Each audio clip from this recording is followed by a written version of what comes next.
आदाब, नमस्कार। वसीम अख्तर और आप देख रहे हैं द लीडर हिंदी। यूपी के जिला बरेली में डीएम अविनाश सिंह के एक एक्शन से सरकारी खजाना भरने का इंतजाम हो गया है। एक ही रात में चेकिंग से बड़ा राज फाश हुआ है।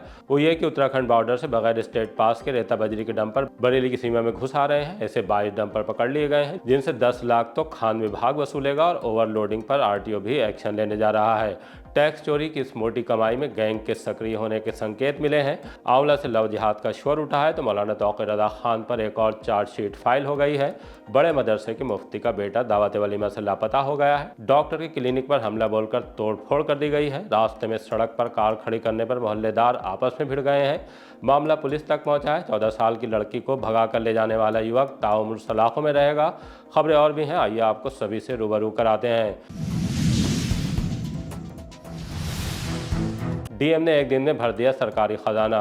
इज्जतनगर थाने के इलाके में एक बड़ा और चौंकाने वाला वर्कआउट हुआ है। डीएम अविनाश सिंह के निर्देश पर मजिस्ट्रेट, खान अधिकारी व पुलिस ने नैनीताल मार्ग पर करमपुर चौधरी के पास चेकिंग की। उन गाड़ियों की जो उत्तराखंड से रेता बजरी लेकर आ रही थी। तब गुजरी रात 22 डंपर पकड़ लिए गए। इनमें कुछ ओवरलोड भी थे। पेपर चेक करने पर इनमें एक के पास भी स्टेट पास नहीं था। साफ हो गया कि सभी गाड़ियां टैक्स चोरी के बाद बॉर्डर से पास हो रही हैं। इनमें बरेली के अलावा आसपास के जिलों को भी माल ले जाया जा रहा था। सभी को खान अधिकारी मनीष कुमार की तरफ से नोटिस जारी कर दिए गए हैं। सरकार को 10 लाख से ज्यादा का चूना लगाया जा रहा था, जिनसे बतौर जुर्माना 5 लाख रुपया जमा भी करा लिया गया है। अभी ओवरलोड डंपरों पर आरटीओ के स्तर से कार्रवाई बाकी है। एक ही दिन में इतनी ज्यादा गाड़ियां बगैर एसटीपी के पकड़े जाने से शक पैदा हुआ है कि ऐसा कोई गैंग करा रहा है। वो कौन है, उनके चेहरे में नकाब करने के लिए प्रशासन ने कमर कस ली है। आइए आपको सुनवाते हैं कि एडीएम प्रशासन संतोष कुमार सिंह हमें क्या जानकारी दे रहे हैं। आप बीती रात में 22 डंपर गाड़ियां जो रेता बजरी जो संलग्न उत्तराखंड से आता है और वो बिना एसटीपी के पकड़ा गया है, यानी स्टेट पास होता है, उस पर उनको टैक्स पड़ता है। बिना एसटीपी के ये गाड़ियां पकड़ी गई हैं थाना इज्जतनगर क्षेत्र में, करमपुर चौकी पास में। इसमें माइनिंग अफसर और बाकी रेवेन्यू अधिकारी सभी लोगों ने मिल करके एक बड़ी कार्रवाई की है।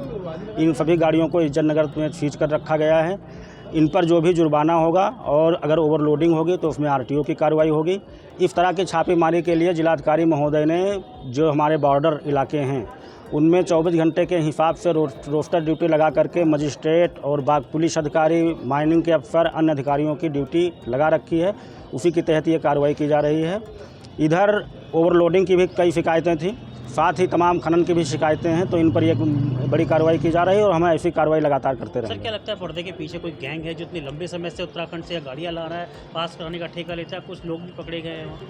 हाँ, उनका इन्वेस्टिगेशन किया जा रहा है। जाहिर सी बात है कि अगर इतने बल्क में एक साथ इतनी गाड़ियाँ मिलती हैं तो किसी भी इस तरह से नेक्सस से इनकार नहीं किया जा सकता। हम इसकी पूरी जांच कराएंगे और उनको ट्रैक भी करेंगे। ये क्योंकि ये गाड़ियाँ केवल बरेली ही नहीं जाती, यहाँ से बदायूं या अन्य जनपदों में भी माल सप्लाई होती है। कार में लड़का लड़की लव जिहाद का शोर। आंवला थाने के इलाके में बन रही एक नई कॉलोनी में उस वक्त हंगामा खड़ा हो गया जब एक कार में लड़के के साथ लड़की को देख लिया गया। लड़का भागने लगा तो उसे पीछा करके पकड़ लिया। जब उसका और लड़की का नाम पूछा, दोनों अलग संप्रदाय के निकले तो अंदाजा लगा सकते हैं कि क्या हुआ होगा। हिंदू संगठन से जुड़े लोग भी पहुंच गए। तब लव जिहाद की बात कहते हुए दोनों को कार्रवाई के लिए पुलिस के हवाले कर दिया गया है। लड़का बदायूं में दातागंज के कुंवर गांव का है। हमने इसे लेकर आंवला इंस्पेक्टर कुंवर बहादुर सिंह से बात की तो उनका कहना है कि अभी तहरीर नहीं मिली है। लड़की के परिजन तहरीर देते हैं तो कार्रवाई की जाएगी। अब पुलिस पर हमले में मौलाना पर चार्जशीट। 26 सितंबर को जुमे के दिन बवाल के बाद ऑल इंडिया इत्तेहाद मिल्लत काउंसिल (IMC) के अध्यक्ष मौलाना तौकीर रज़ा खान समेत 12 लोगों पर पुलिस पर हमले के लिए मुकदमा कोतवाली में दर्ज हुआ था। इसमें चार्जशीट दाखिल कर दी गई है। ये वो मुकदमा है जो जिला पंचायत के गेट के पास उपद्रव, पुलिस से हथियार छीनने के इल्ज़ाम में दर्ज हुआ है, जो बिहारीपुर चौकी इंचार्ज शिवम कुमार की तरफ से लिखाया गया था। इस तरह कुल 12 मुकदमों में से 7 में चार्जशीट हो चुकी है। कितनी गिरफ्तारियां हो चुकी हैं और अब पुलिस क्या करने जा रही है, आइए आपको एसपी सिटी मानुष पारिक से सुनवाते हैं। 26 सितंबर 2025 में जो बरेली शहर में प्रकरण हुआ था उसमें कुल मिलाकर 12 मुकदमे पंजीकृत किए गए थे। उन 12 मुकदमों में से आज की डेट में कुल मिलाकर 7 मुकदमों में चार्जशीट फाइल की जा चुकी है। इन 7 मुकदमों में जो टोटल अभियुक्तों की संख्या है जिनके विरुद्ध चार्जशीट फाइल की गई है उनकी संख्या लगभग 90 है और इन अभियुक्तों में से मौलाना तौकीर रज़ा हैं और प्लस इनके साथ साथ जितने अहम उनके साथ में जो लोग थे, जितने उपद्रवी थे, अभियुक्त थे, उनके मेन जो साथी थे, उनके खिलाफ भी चार्जशीट फाइल की जा चुकी है। ये टोटल ये जो मामला था इसमें 3000 के आसपास लोगों का नाम आया था, जिन लोगों के खिलाफ हुआ, तो इसमें से कितनों की गिरफ्तारियां अभी तक हो गई हैं? ये जो पूरा प्रकरण है इसमें 100 से अधिक लोगों को अकाउंट फॉर किया गया है, जिसके अंदर गिरफ्तारियां भी हैं और जिन जिन मुकदमों में नोटिस दिए जाने थे वो नोटिस भी दिए जा चुके हैं। और कुल मिलाकर इसमें देखा जाए तो 100 से अधिक इसमें जो अभियुक्त थे, उपद्रवी थे, उनको अकाउंट फॉर अभी तक किया जा चुका है। बाकी भी जितने अभियुक्त हैं उनके ऊपर भी जल्द ही कार्रवाई सुनिश्चित की जाएगी। वलीमे के बाद मुफ्ती साहब का बेटा लापता। थाना कैंट के इलाके से मुफ्ती अयूब का नाबालिग बेटा रात के वक्त लापता हो गया है। उसके बारे में जानकारी मिली है कि नरियावल के एक मैरिज हॉल में दोस्तों के साथ दावत वलीमा में हिस्सा लेने के लिए गया था। दोस्त खाना खाने के बाद उसे मोहनपुर ठिरिया में नूरी मस्जिद नई बस्ती में ही घर से थोड़ी दूर पहले बाइक से उतार कर चले गए, लेकिन वो घर नहीं पहुंचा। तब मुफ्ती अयूब ने दोस्तों को फ़ोन करके बेटे के बारे में जानकारी ली। साफ हुआ कि वो तो उसे घर के पास छोड़कर चले आए थे। रात में ही 14 साल के मोहम्मद आदम की तलाश शुरू कर दी गई। पहले आसपास के CCTV चेक किए, उनमें वो घर की तरफ आते और फिर वापस जाते दिखाई दे रहा है। बरेली शाहजहांपुर रोड पर आने के बाद वो आगे कहाँ के लिए निकल गया, CCTV में दिखाई नहीं दिया है। ये गुजरी रात की बात है। सुबह उसे आसपास के गांव में तलाश किया गया। उमरसिया में देखे जाने की जानकारी मिली। यहाँ भी सभी से पूछ लिया, खोज भी लिया गया, लेकिन उसका कोई पता नहीं चल पाया है। कैंट थाने में इत्तला दे दी गई है। पुलिस ने गुमशुदगी दर्ज करने के बाद मोहम्मद आजम की तलाश शुरू कर दी है। मुफ्ती अयूब एक प्रमुख मदरसे में टीचर हैं। उन्होंने दरियर हिंदी से बात करते हुए बेटे आजम के लिए कहा है कि वो जहाँ कहीं भी गया है घर लौट आए। उसकी माँ और हम सभी उसके लिए बेहद परेशान हैं। उसे कोई कुछ नहीं कहेगा।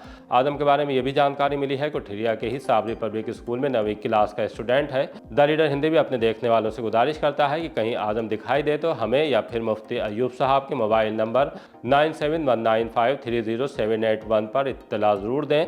आपकी एक कॉल बेटे के लिए परेशान घर वालों के चेहरे की मुस्कुराहट लौटा सकती है। बारादरी थाने पहुंचा 3 तलाक का मामला। हजियापुर में मेडिकल कॉलेज के पास रहने वाली फरहीन ने अपने शौहर और ससुरालियों पर दहेज के लिए परेशान करने समेत संगीन इल्ज़ाम लगाए हैं। कहा है कि निकाह के बाद ससुराल पहुंचने पर उससे बुलेट बाइक, 5 लाख रुपए और गहनों की मांग शुरू कर दी गई। मना करने पर कि मायके वालों के पास इतना पैसा नहीं है, मारपीट की जाने लगी। अब घर से भी निकाल दिया गया है। फरहीन का कहना है कि शौहर ने उन्हें 3 तलाक दी है। बारादरी थाने में शिकायत के बाद पुलिस हरकत में आ गई है। इंस्पेक्टर का कहना है कि तहरीर के आधार पर मामले की जांच की जा रही है। उत्तराखंड ले जाकर बनाए संबंध, फिर दहेज को लेकर मारपीट। थाना कैंट इलाके में रहने वाली एक लड़की संगीन इल्जाम के साथ पुलिस के पास पहुंची। उसका कहना है कि ललित नाम के युवक ने उसे शादी का विश्वास दिलाकर उससे रिश्ते बनाए, उत्तराखंड ले गया, उसके साथ जबरदस्ती की, मुकदमा दर्ज कराया तो आर्य समाज मंदिर में विवाह कर लिया, लेकिन पत्नी मानने से इनकार कर रहा है। कह रहा है कि पत्नी का दर्जा तब मिलेगा जब दहेज में 25 लाख रुपए और बुलेट मोटरसाइकिल लेकर आओगी। पुलिस इस पूरे मामले की पड़ताल कर रही है। साक्ष्यों के आधार पर कार्रवाई का फैसला होगा। सुभाष नगर में डॉक्टर के क्लिनिक में तोड़फोड़। डॉक्टर ने थाना सुभाष नगर को फोन करके जानकारी दी कि बदायूं रोड पर करगैना में उनकी क्लिनिक में दिन दहाड़े तोड़फोड़ कर दी गई है। ऐसा मकान मालकिन ने किया है। इल्जाम लगाया कि इसके लिए गुंडे बुलाए गए थे, लाठी डंडे और लोहे की रॉड लेकर आए थे। मारपीट के बाद क्लिनिक में सामान तोड़ दिया गया। बोर्ड पर भी डंडे बरसाए गए हैं। इससे 1 लाख से ज़्यादा का नुकसान हुआ है। ताले तोड़कर क्लिनिक पर उन्होंने अपने ताले डाल दिए हैं। तब जबकि 15 लाख रुपए की पकड़ी देकर 20,000 प्रति माह पर दुकान ली है। पुलिस ने मौके पर पहुंचकर स्थिति का जायजा लिया। डॉक्टर दीपक गुप्ता ने मुकदमा दर्ज कराने के लिए पुलिस को तहरीर दे दी है। मामला दुकान खाली कराने से जुड़ा दिख रहा है। पुलिस का कहना है कि जाँच के बाद कार्रवाई की जाएगी। सड़क पर कार आपस में भिड़ गए मोहल्लेदार। थाना बारीदरी के मोहल्ला घेर जाफर खान में रेमबो स्कूल के पास सड़क पर कार पार्क करने को लेकर मारपीट हुई है। कार खड़ी करने का विरोध करने पर 3 भाइयों ने मिलकर रईस बाबू को पीट दिया। धमकी दी है कि पुलिस के पास शिकायत लेकर गए तो फिर इससे ज़्यादा बुरा अंजाम होगा। खैर, पुलिस ने रईस बाबू के बेटे अजीम से तहरीर लेकर कार्रवाई शुरू कर दी है। मामला संगीन है, इसलिए कि शहर में पार्किंग को लेकर मोहल्लों और कॉलोनियों में ये मामले खूब सामने आ रहे हैं। घर के बजाय सड़क पर ही कार पार्क की जा रही है, जिसे लेकर विवाद खड़े हो रहे हैं। अब नौबत मारपीट की आ गई है। प्लाट के सामने खड़ी कार रात में चोरी। थाना बिथरी चैनपुर के इलाके में एक कार चोरी का मामला सामने आया है। ग्राम चंदपुर बिजपुरी के रहने वाले श्री राम की इको कार 14 दिसंबर को प्लाट के सामने खड़ी थी। 15 दिसंबर की सुबह वहां से गायब मिली। आसपास तलाश करने के बाद भी कोई सुराग नहीं मिला। इसके बाद उन्होंने थाने में तहरीर देकर FIR दर्ज कराने की मांग की है। पुलिस का कहना है कि CCTV फुटेज खंगाले जा रहे हैं, जल्द कार चुराने वालों तक पहुँच जाएंगे। 1965 भारत पाक युद्ध की हीरक जयंती मनाई। जिला सैनिक कल्याण एवं पुनर्वास कार्यालय में 1965 में भारत पाक युद्ध की हीरक जयंती मनाई गई। शहीद स्मारक पर जनपद के शहीदों को पुष्पांजलि अर्पित कर श्रद्धांजलि दी। कार्यक्रम में 1965 और 1971 के युद्धों में शामिल पूर्व सैनिकों ने भी शहीदों को नमन किया। इसके बाद जिला सैनिक कल्याण और पुनर्वास अधिकारी कमांडर सतीश कुमार ने सभी पूर्व सैनिकों को पुष्पमाला और शाल ओढ़ाकर सम्मानित किया।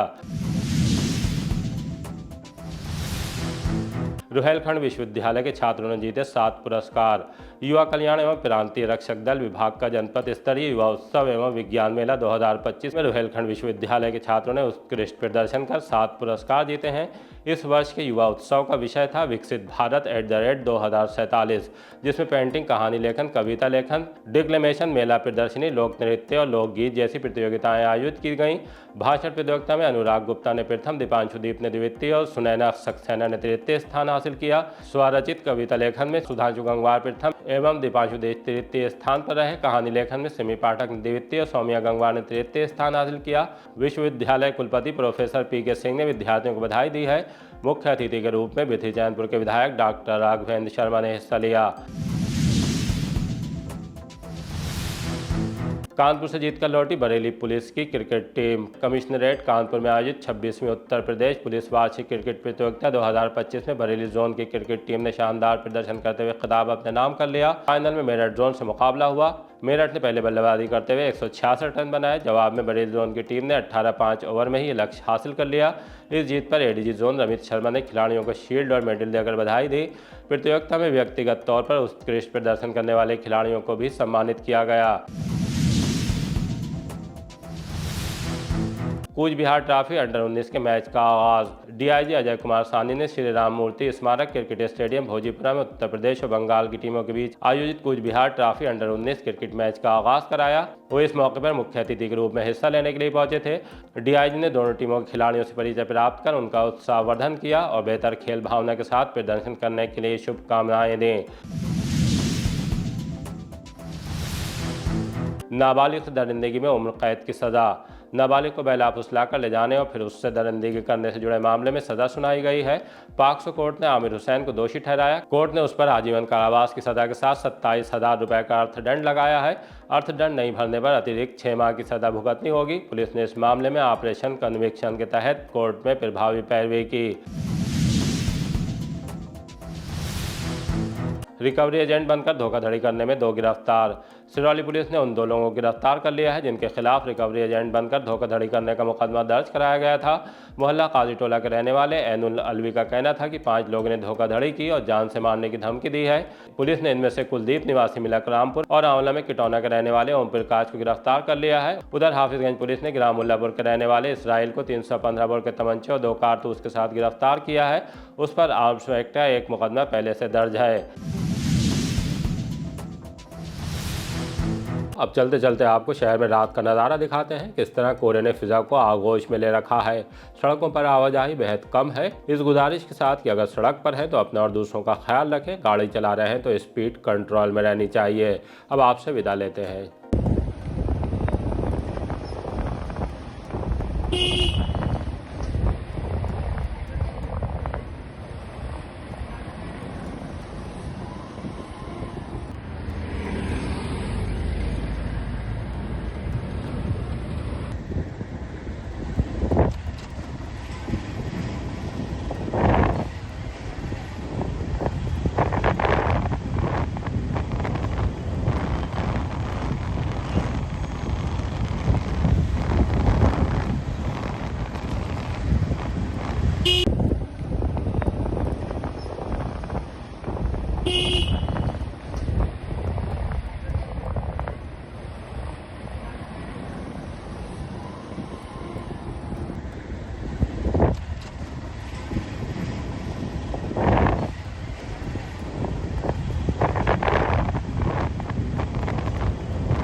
इसी तरह की ताज़ा अपडेट जानने के लिए देखते रहिए द लीडर हिंदी।